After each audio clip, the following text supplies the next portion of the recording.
Contrary to popular belief, the factory drive shafts that come on a Jeep JL Wrangler are actually pretty damn strong. Yeah, the tube walls are on the thin side, but thickness isn't everything, and they more than make up for it by having a really big cross-section.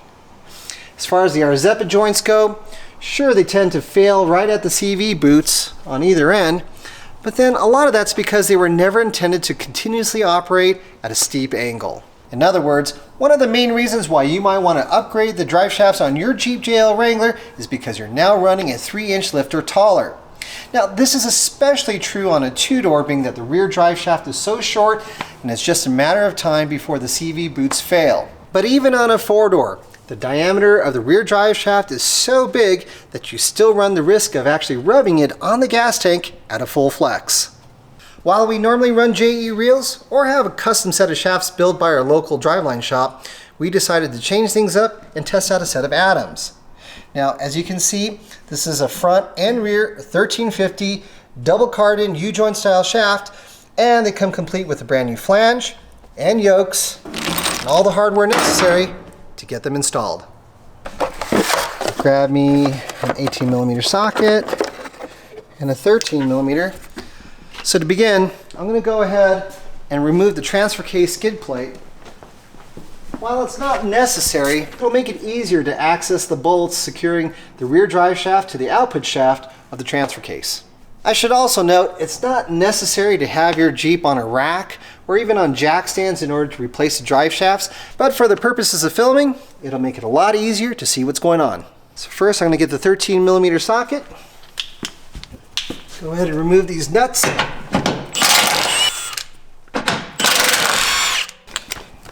Change out to an 18mm socket.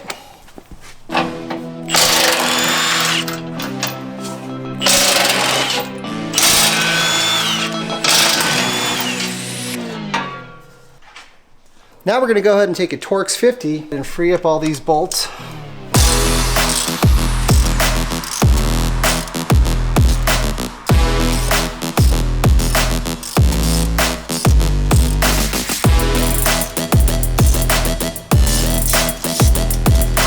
That was not easy.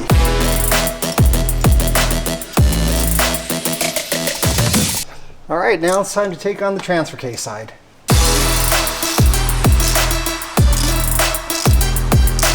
While I was able to get off quite a few of the bolts using just a ratchet, it's exhausting work. So I'm gonna bump up my game, go for some power.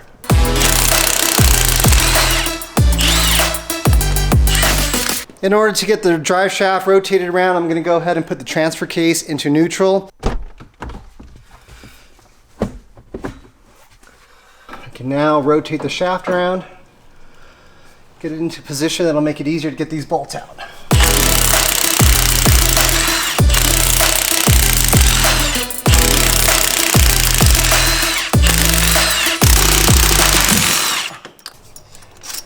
Take out the bolts. All right.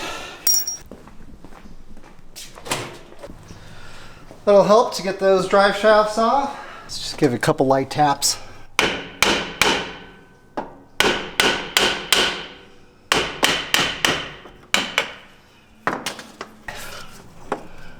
All right. Let's do a comparison. So this right here is the factory shaft. And you can see, at its widest point, it's about 4 inches in diameter, whereas this Adams 1350 shaft is about 2.5.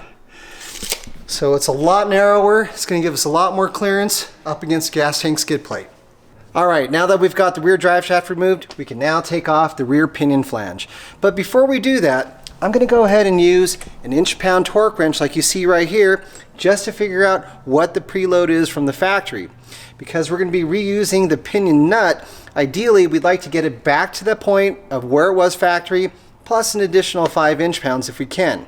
Now, I'm not going to lie, an inch-pound torque wrench like this is pretty pricey, and most of you won't have something like this, and that's okay. There are other ways to install it. Essentially, all you want to do is make sure that the pinion nut, when all said and done, is back to where it was, and there's no movement up or down or in and out, just like you see here. That's what we're going to shoot for. So the pinion nut is a 1 1/4 of an inch, and that's what we're going to use here. And I'm going to set this to 0. I'm looking at about 41 inch-pounds of torque from the factory, so that's what we're going to shoot for later. In fact, I'm going to make a note of that right now. Okay, now we're going to go ahead and put our 1 1/4 inch socket on our impact wrench. We're going to go ahead and remove the pinion nut.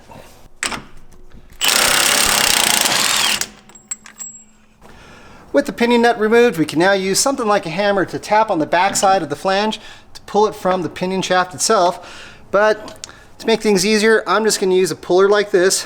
This is something that you can actually rent from AutoZone. Fortunately, I use these enough that I have my own. Place it on the flange itself. Center it. Then we're going to use our impact wrench to pull it free.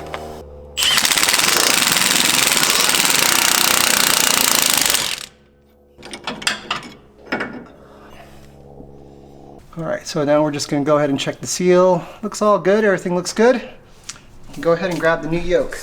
So, rear pinion. Adams was good enough to label everything.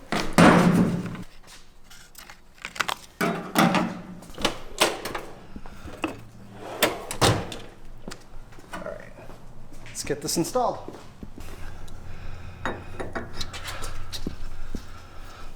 Okay. So we want to get this in as far as we can. And I'm going to use a brass hammer to tap it in. You can also use a 2x4 over the yoke to just tap it in, but ultimately we don't want to damage anything, so we want it to seat completely. I think that's pretty flat. Ideally, it'd be nice to install a brand new pinion nut, but it is all right to reuse the factory one. And in order to do that, we're going to take some black RTV. We're going to apply some to the base of the nut, like you see here.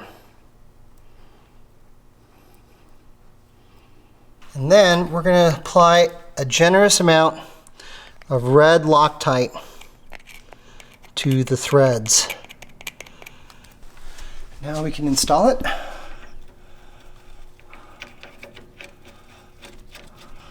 So even just using my fingers, I could practically get it in place, but you don't want any movement in or out or up and down like you see here. This is what we're going to have to try to eliminate. So we're going to use our impact wrench and carefully tighten it up until the pinion nut no longer spins, just until it stops at the bottom. So we're going to go very slow on this.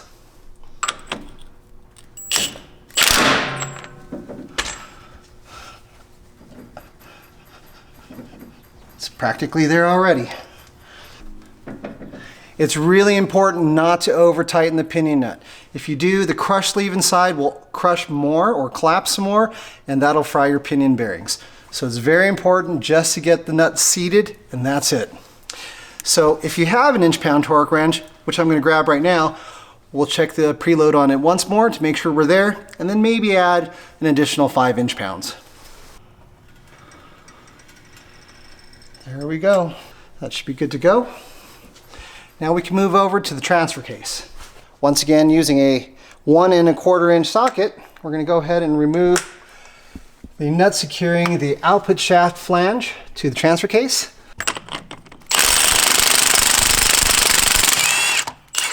And again, you can either use a hammer or a puller like this to extract the flange.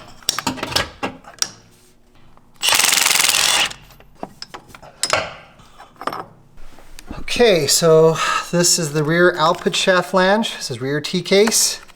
And with special instructions that say do not reuse factory O-ring. Typically you take the factory O-ring and place it inside the new one, but this one has clear instructions not to do that. So we're going to abide by those. Okay. Alright, so being that the factory output shaft is totally dry, I'm just going to dip my finger into a new bottle of ATF plus 4 and give the edge of this, where the seal is going to meet it, just a little coating just so that the seal doesn't go on dry. Now we can get this installed. So again, the instructions that came with the Adams drive shaft was not to reuse the rubber O-ring that you would find normally. So what we're going to do instead is just move to the step of putting some black RTV, just like we did on the rear, onto the bottom side of the nut. Okay, and then once again we're going to apply a generous amount of red Loctite. Go ahead and install this. So according to the factory service manual, this nut needs to be tightened back up to 166 foot-pounds of torque.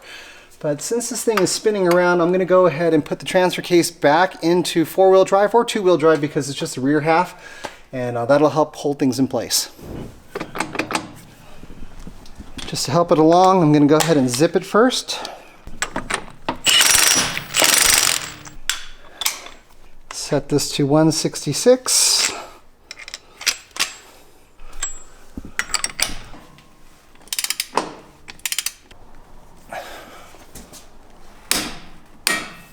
Okay, we're good to go there.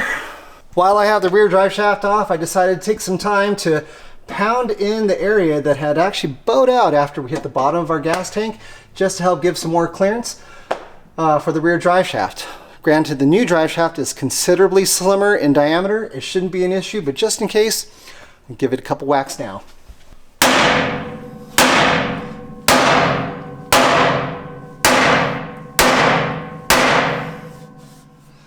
That ought to do it. Now we can install the rear drive shaft. So, grab this, and our rear drive shaft. All right, we're gonna start with the output shaft flange, and we're gonna go ahead and open up our nuts and bolts, or bolts and washers, lock washers. Get these all installed. Now we're gonna take some red Loctite again, and apply it to all the threads.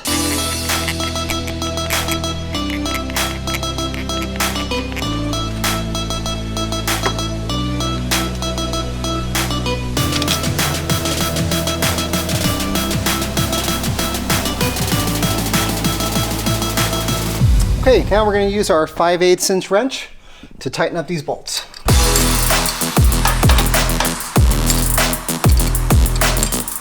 So I've gotten all the bolts in finger tight at least, or as much as I can get them. It's going to be pretty hard to get to all the bolts, except for the ones that are immediately accessible. I don't want to tighten that one all the way down just yet. So I'm going to go ahead and put the transfer case back into neutral so I can rotate this around and get all the bolts more secure. All right, we should now be able to rotate this around.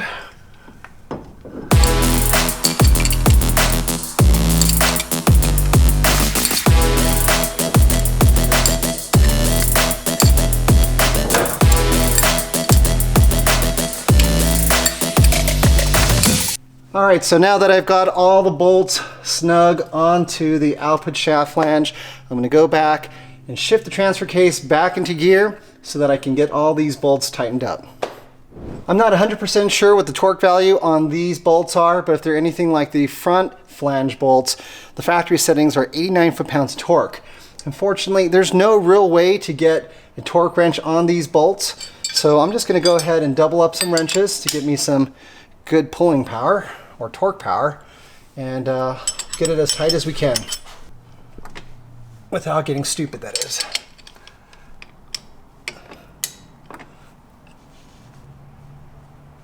So far, this has never been a problem for me getting it this tight.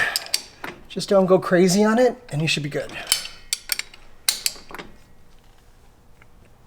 I need to rotate it around.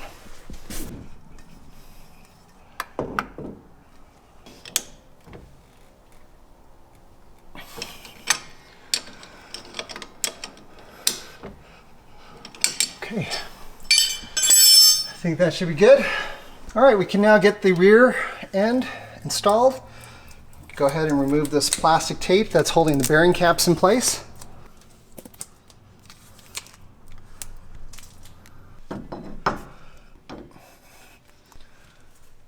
Looks like those are good. couple light taps with the brass hammer just to make sure it's fully seated. Just light taps. Now we can go ahead and open up our hardware. And as before, we're going to go ahead and add some red Loctite to all the threads.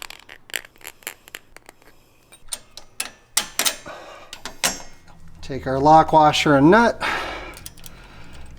and install them on it.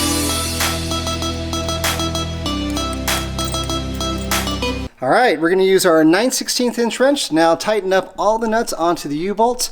And you just need to make sure not to over tighten them because you can damage the bearings inside the bearing caps. You also want to make sure that you tighten them on evenly, not just one side at a time.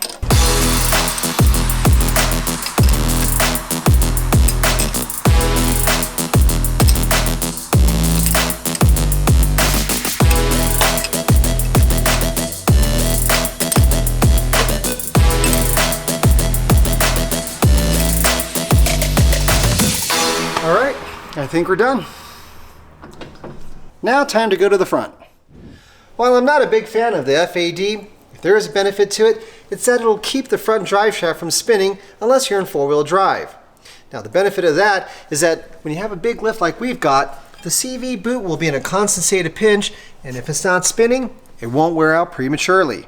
Now there's still a benefit to replacing your factory drive shaft with an aftermarket double carded U-joint style one, and that's that it'll have a narrower diameter and it'll help clear things like your skid bars and your exhaust crossover, and it'll allow you to have a greater operating angle as well. Okay, so let's grab some tools here.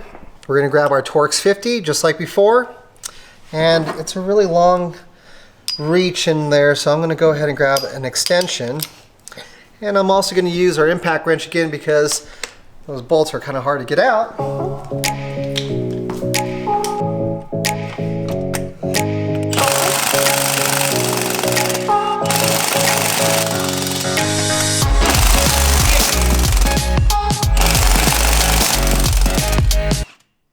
Let me catch my breath. That was a lot of work.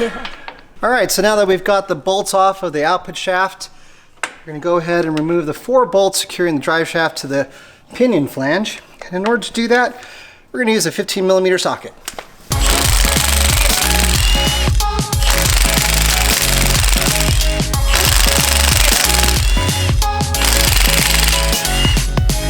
Okay, let's grab these bolts.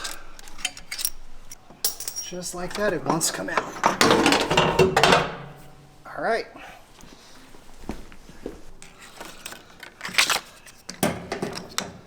So they provided us a new yoke for the output shaft on the transfer case, along with some new hardware. As you can see here, we opted to get our drive shaft with a flange style mount, which will allow us to keep the factory pinion flange on the front axle. All right, as you can see, it's a 1 1/4 inch, just like it was in the rear. To help keep the output shaft from spinning around, I'm going to go ahead and put the transfer case back in gear. Okay, that's better.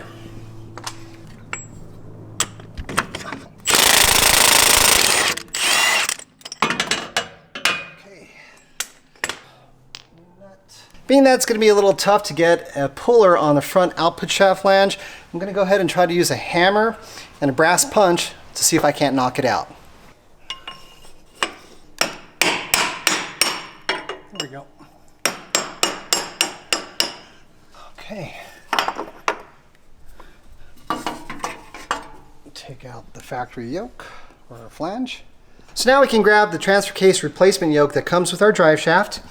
And even though it's a little bit greasy, I'm going to go ahead and apply a little bit of ATF along the edge of the seal again, where the seal would go, just so that the seal won't go in dry. Then we're going to go ahead and grab the factory nut, and just like before, apply a bit of black RTV. And then we're going to add some red Loctite. You can go ahead and install this now.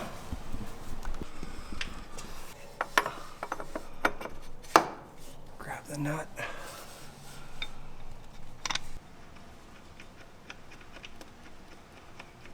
Just like in the rear, I'm going to zip it on. Now I need to grab a torque wrench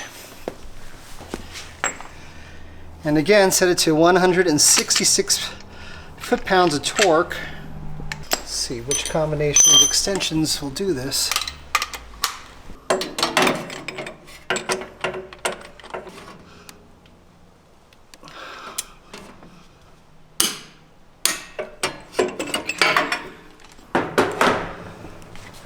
Home stretch. So we're going to take some red Loctite now and apply it to the bolts that were provided.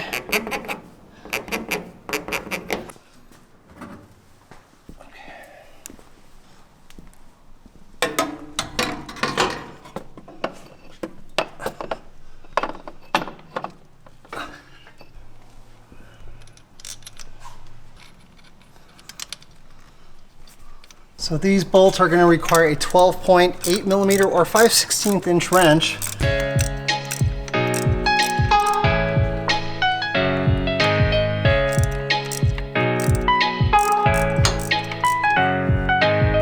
Okay.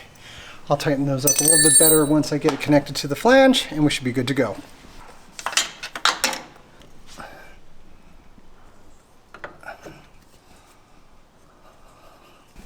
Now I'm not 100% sure why the factory uses blue Loctite on the bolts for the front pinion flange, but I'm going to go ahead and use a little bit of red Loctite like I use on all my driveline components, just to make sure that they stay in place. Just get some red, thread them in. Alright, so we're going to go ahead and zip them back on, and then I'll torque them afterward.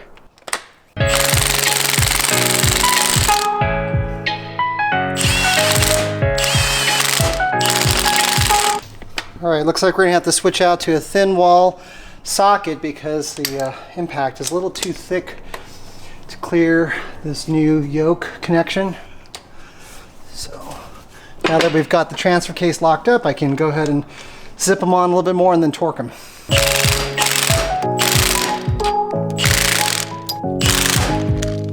Alright, according to the factory service manual, these will need to be tightened to 89 foot-pounds of torque.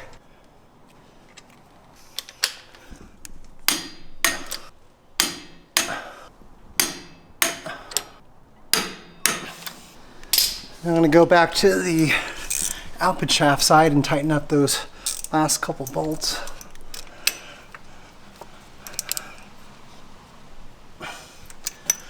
Okay. That should be it. We should be good to go with a brand new set of 1350 U-joint style double cardan drive shafts.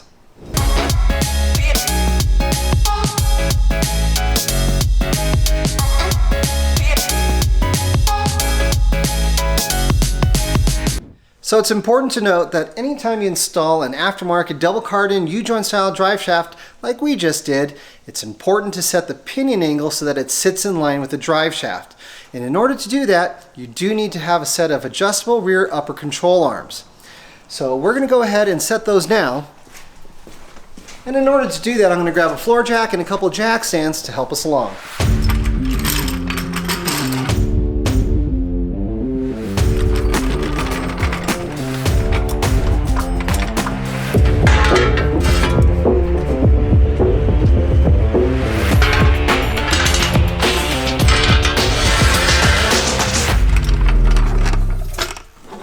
Lug nut key, 22 millimeter socket, and an impact wrench.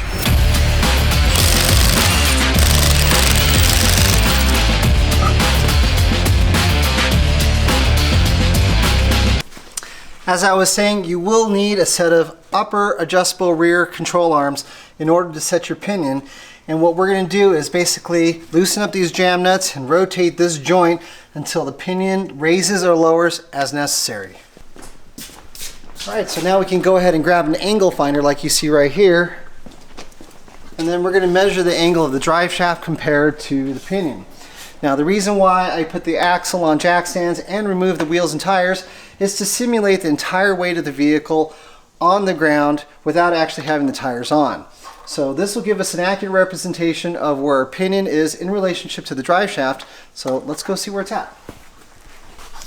So we'll take a reading on the drive shaft first. So as you can see here, our drive shaft is currently sitting at about 7 degrees. And then we're going to take a reading here on the pinion. And since the drive shaft isn't completely straight, we normally could have taken a measurement off the top of the U-joint. But there's enough of the pinion shaft showing that I could take something like a socket and take a reading off of it. And as you can see here, the pinion's more like at about 9 or 10 degrees. So it's a couple degrees off, and that's going to need to be corrected. So I went ahead and removed the bump stop extensions and disconnected a couple of the brackets in order for me to get access to this rear upper control arm, which is made by Evo. And as you can see here, there's actually a jam nut that'll need to be loosened so I can rotate the Johnny joint in or out as needed. Grab my big wrench here.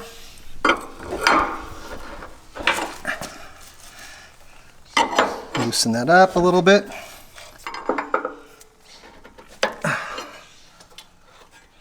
Now I'm going to try to get creative with my impact wrench because this bolt is actually kind of hard to access with the coils in the way. So I'm going to use a large extension on my impact wrench.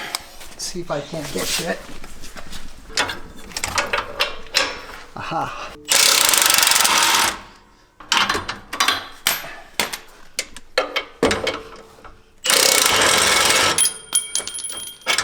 We're going to take our floor jack here and place it underneath the pinion just to help support it. So as you recall, for our particular situation with the amount of lift that we have on our Jeep JL Wrangler, our pinion was sitting at about 2 degrees higher than the drive shaft. And if anything, you'd want that to be about a degree lower, but I always try to make my pinion to be in line with the drive shaft itself. And the reason why you would do this is to prevent any driveline vibrations.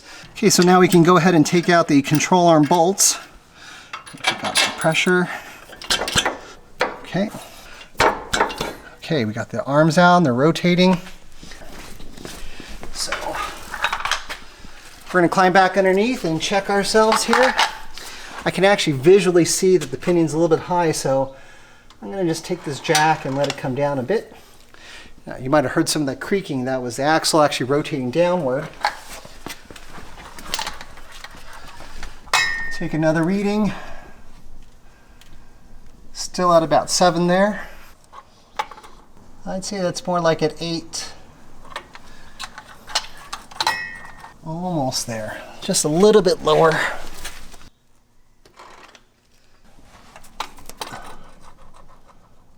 Okay, that's about 7.5, maybe even 7 even. I'd say that's about 7 even also.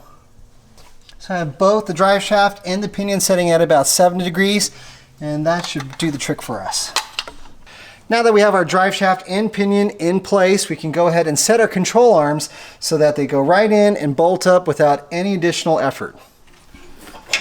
So as you can see here, I don't know if the camera can catch it or not, but the eye of the control arm bolt is about, oh, I don't know, 3/8 of an inch off.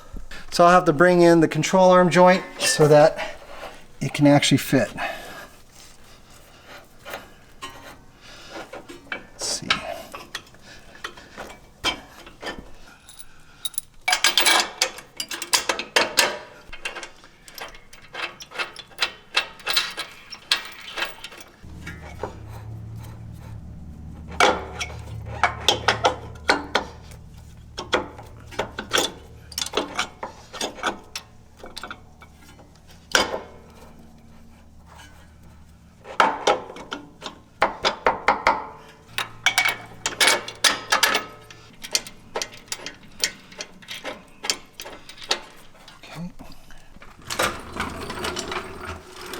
Break out the impact wrench and zip them on.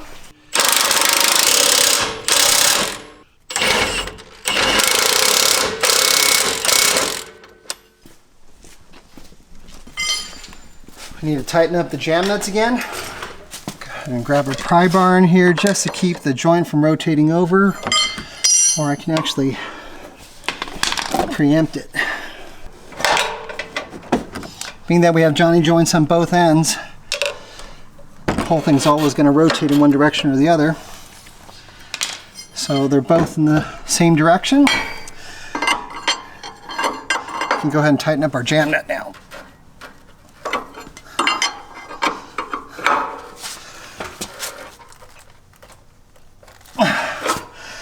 Okay.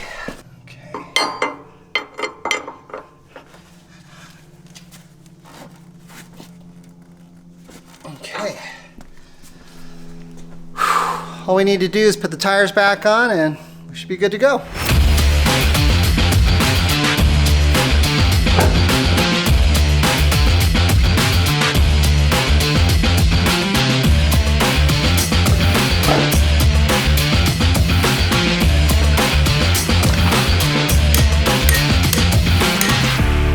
We're done. We now have front and rear 1350 drive shafts installed and our pinion angle set.